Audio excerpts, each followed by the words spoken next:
परिभाषाएं। भाषा या लैंग्वेज। भाषा क्या है? भाषा के माध्यम से हम अपने भावों और विचारों को एक दूसरे तक पहुंचाते हैं। ये एक दूसरे तक पहुंचाने को ही आदान प्रदान कहा गया है। दूसरी सादी सी सिंपल परिभाषा है, विचारों के आदान प्रदान को भाषा कहते हैं। फिर से एक बार, भाषा के माध्यम से हम अपने भावों और विचारों को एक दूसरे तक पहुंचाते हैं। विचारों के आदान प्रदान को भाषा कहते हैं। दोनों परिभाषाएं सही है। लैंग्वेजेस हिंदी, मराठी, गुजराती, ये भाषा है। अब भाषा के माध्यम से हम अपने भावों और विचारों को किस रूप में एक दूसरे तक पहुंचाते हैं? उसके रूप हैं मौखिक और लिखित। तो भाषा के रूप हो गए मौखिक, लिखित और एक सांकेतिक भी है, जिसमें पूरी तरह अपने भाव प्रकट नहीं होते, लेकिन एक छोटे तौर पर हो जाते हैं। जैसे शिक्षिका चुप रहने का संकेत देती है, ट्रैफिक पुलिस के संकेत। ट्रैफिक पुलिस में रोड में जब हम जाते हैं तो वहाँ पे ट्रैफिक जब रास्ता क्लियर होता है तो वो संकेत देता है हाथ से, रुकने का संकेत देता है हाथ से। तो वो भी एक तरह से सांकेतिक भाषा हुई, भाषा ही है। तो भाषा के रूप मुख्य रूप से मौखिक और लिखित। मौखिक कैसा है? बोलकर, सुनकर। हम बोल रहे हैं, शिक्षिका बोलती है, बच्चे सुनते हैं, तो वो मौखिक रूप हुआ भाषा का। अब वार्तालाप, ध्यान से देखिए इसे, वार्तालाप या बातचीत। कई बार प्रश्न आते हैं, वार्तालाप भाषा का कौन सा रूप है? तो वार्तालाप, ऐसा लगता है वार्तालाप क्या है? तो वार्तालाप, बातचीत, कन्वर्सेशन, जो बातचीत हो रही है वो भाषा का मौखिक रूप है। और लिखित रूप क्या है? लिखकर और पढ़कर जब हम विचारों और भावों का आदान प्रदान करते हैं उसे भाषा का लिखित रूप कहते हैं। और उसका उदाहरण क्या है? पत्र और निबंध। और अभी जो ऑनलाइन क्लासेस चल रही हैं तो उसमें भी भाषा का मौखिक और लिखित रूप दोनों यूज़ होता है।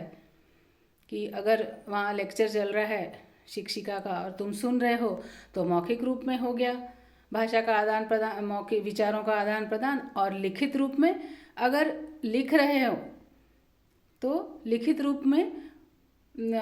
रूप भाषा का वहाँ पे प्रयोग हो रहा है, ऐसा। फिर है मातृभाषा। मातृभाषा, बच्चा माता पिता और घर के अन्य सदस्यों द्वारा जो भाषा सीखता है वह उसकी मातृभाषा है। अब हमारे देश में बहुत सारी भाषाएं हैं, तो जिस घर में बच्चा गुजराती सीख रहा है वो उसकी मातृभाषा हुई, अगर मराठी है तो वो उसकी मातृभाषा हुई। ऐसे ही हम अपनी मातृभाषा लिख सकते हैं कि बच्चा माता पिता और घर के अन्य सदस्यों द्वारा जो भाषा सीखता है वह उसकी मातृभाषा है। लिपि यानी स्क्रिप्ट। अब मौखिक रूप से भावों के आदान प्रदान, भावों और विचारों का आदान प्रदान तो हो गया, लेकिन अगर लिखना है तो उसके लिए स्क्रिप्ट ज़रूरी है। लिखने में हम क्या प्रयोग करेंगे? यही वर्णमाला। तो ये वर्णमाला जो है वो लिपि के अंतर्गत आता है। भाषा के लिखने के ढंग को लिपि कहते हैं, ये उसकी परिभाषा हुई। भाषा के लिखने के ढंग को लिपि कहते हैं। और हिंदी देवनागरी लिपि में लिखी जाती है। अ आ इ ई क ख ग घ, ये सारी स्क्रिप्ट है। हिंदी भाषा ये देवनागरी लिपि है। हिंदी देवनागरी में लिखी जाती है, अंग्रेजी रोमन में लिखी जाती है, पंजाबी गुरुमुखी में लिखी जाती है। ऐसे ही आप अपनी मातृभाषा और उसकी लिपि वो लिख के रखिए। तो लिपि हो गई, भाषा के लिखने के ढंग को लिपि कहते हैं, ये उसकी परिभाषा है। भाषा के लिखने के ढंग को लिपि कहते हैं, हिंदी देवनागरी लिपि में लिखी जाती है। साहित्य, लिटरेचर, साहित्य की परिभाषा क्या होगी? किसी भाषा के ज्ञान के संचित कोश को साहित्य कहते हैं।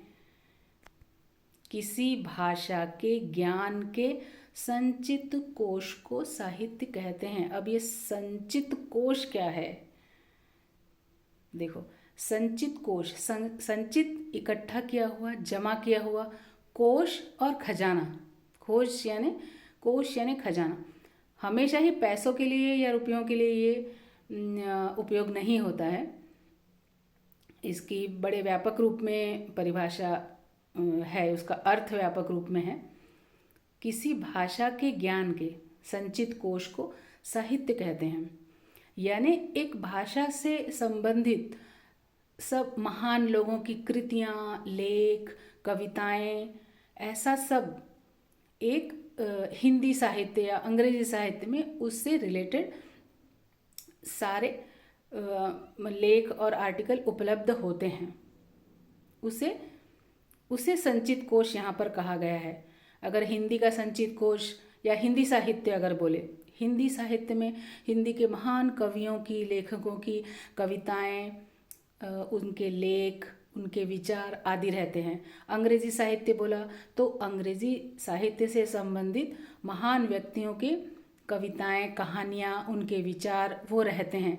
इसलिए संचित कोश कहा गया है, क्योंकि वो अच्छे अच्छे लोगों की, महान लेखकों और कवियों की उसमें रचनाएं रहती हैं इकट्ठा की हुई।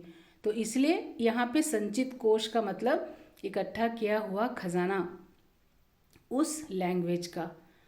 तो एक बार फिर देखते हैं साहित्य की परिभाषा। किसी भाषा के ज्ञान के संचित कोश को साहित्य कहते हैं।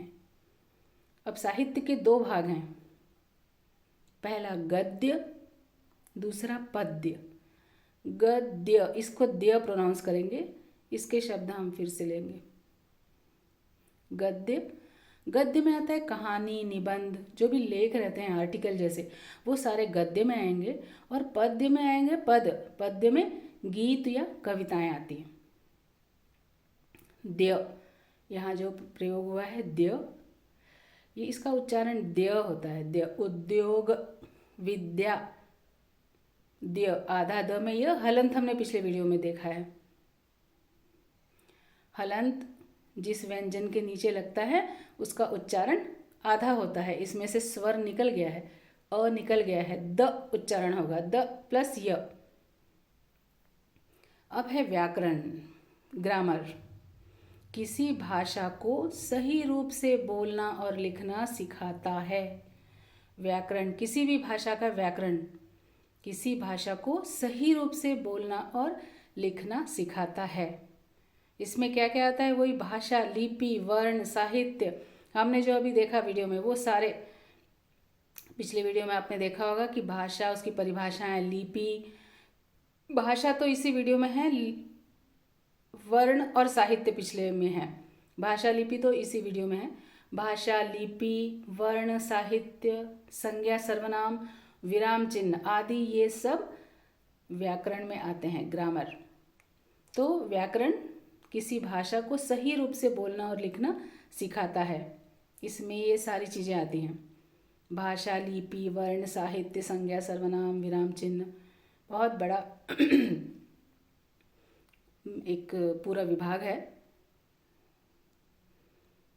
व्याकरण का। किसी भाषा को सही रूप से बोलना और लिखना सिखाता है।